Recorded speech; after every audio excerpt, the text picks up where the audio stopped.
It was just epic being there. It was such a big event. There was so much energy. It was just, I mean, you train hard, you train to qualify. You have to qualify to get in. And then, so just being able to get there in and of itself was just amazing. And, the whole experience, getting on the bus in the morning, getting to the athletes' village before the start line, running the race was awesome. I have never run an event where there's been so much support from the residents, from the crowds. It went on every inch of the marathon. There were people cheering. And I usually run with my earbuds in, and I can't tell you how many times I just took them out just to absorb and listen to the cheers and the crowd. People with posters, people saying, "I'm cheering you on because you're a stranger." It was so much fun. High fives.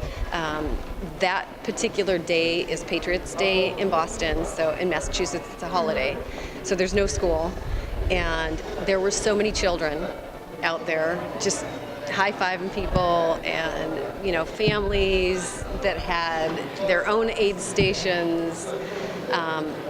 Great energy. It was just an awesome event. And then, coming around the corner on Boylston Street and seeing the finish line, I cried when I got over the finish line. It was amazing.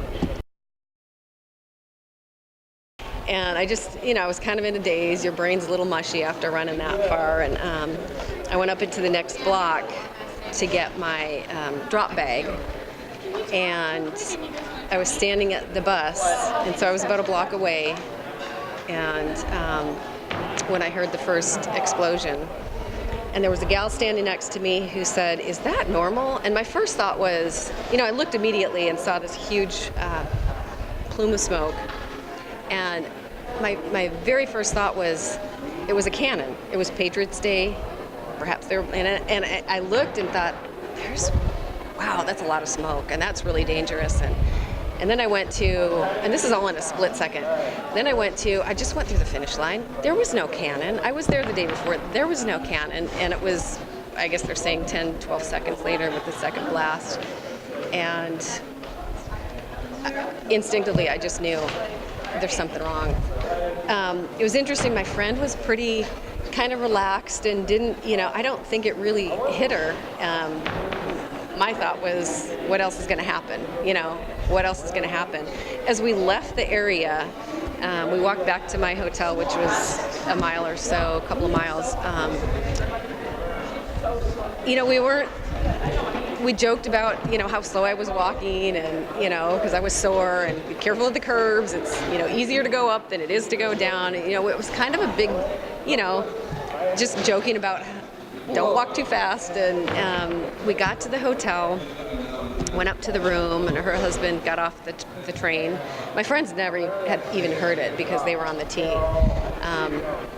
And we all got up to the room, and a friend of his, and we turned the TV on instantly, and it was just, big screen TV, and all of a sudden it was like, oh my God, this is real. This is really happening. And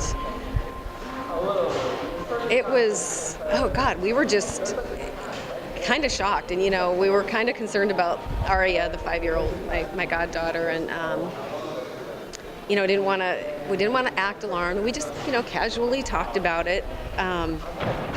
It was probably 20 minutes of watching this, and I didn't even look at my medal. I hadn't even looked at it yet. And I looked down, and there it was, and I went, wow, I didn't even look at this, it just didn't,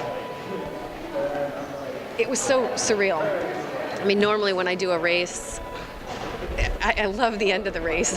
I mean, obviously, because you're done running and it's hard. But the end of the race is, you're stretching, you're talking about it, you're telling your stories about, hey, at the halfway point at Wellesley College, I, had so much fun, and there was so much, and they asked questions, your friends asked questions. I wanted to share my experience, and I didn't get to do that.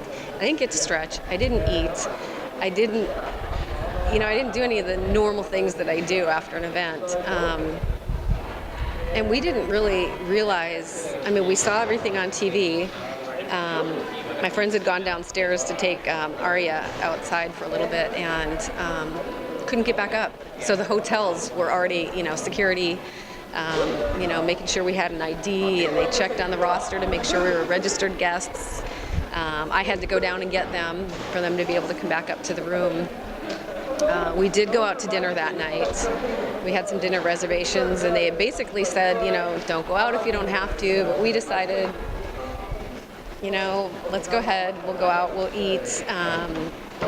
It was within walking distance, so we walked to the restaurant, and both of my friends who live there said, this is really eerie, but when we were coming back and they said it was probably about 8 o'clock, they said this is so eerie because this is Boston. This is the marathon day, and there's nobody out here.